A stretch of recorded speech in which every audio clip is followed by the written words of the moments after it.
The Human Algorithm, Episode 4, The Script of Belief.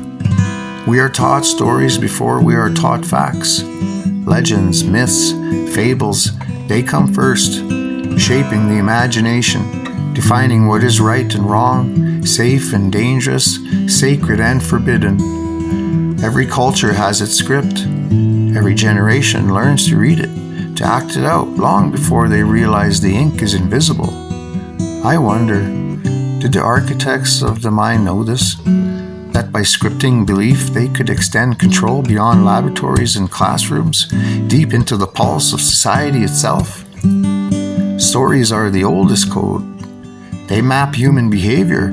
They reward obedience, punish deviation, and create the illusion of choice. From cautionary tales whispered at bedtime to epic myths carved in stone, we are trained to follow patterns before we ever learn the language of rebellion. Religion, politics, folklore, all are layers of the same mechanism. They encode rules, hierarchies, and consequences into the psyche.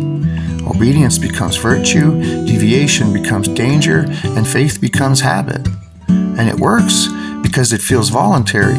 We choose to believe, we choose to accept the narrative.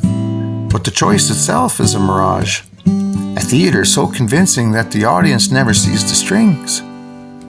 Advertising, propaganda, media, the modern storytellers borrowed the script, refined it, and broadcast it through glowing screens. Now, instead of fireside tales, we scroll.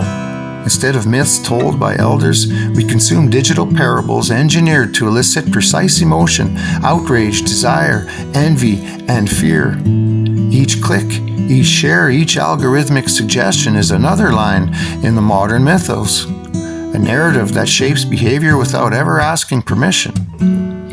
I think about the early psychologists, Jung, Freud, Erikson, who mapped the unconscious, charted the archetypes, and decoded symbolism.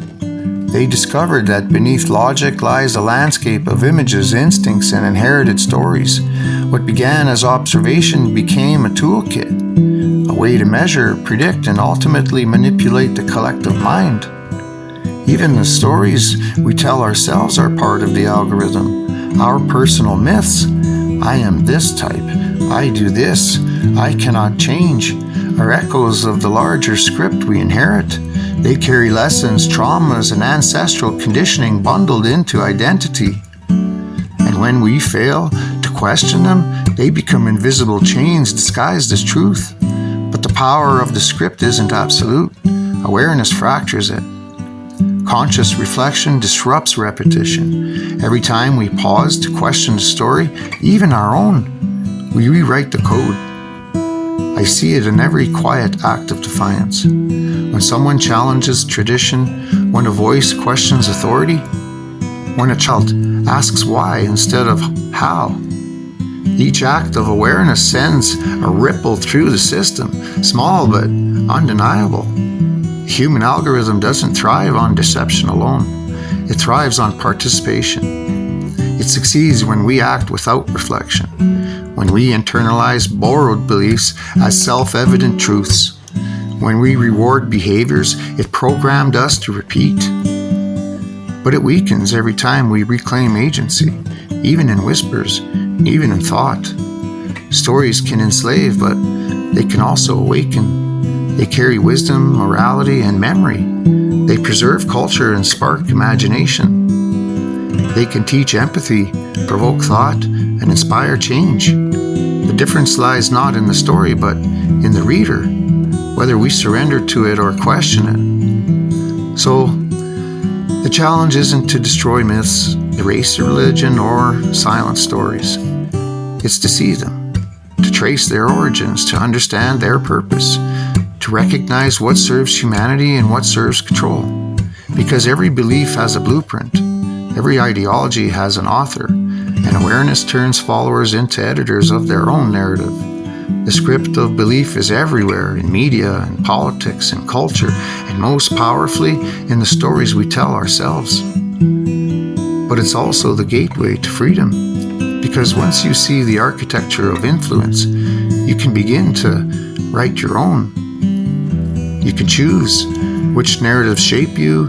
You can decide which scripts to honor and which to abandon. You can step outside the algorithm and begin to live unscripted. The algorithm waits patiently for obedience, but it cannot govern awareness.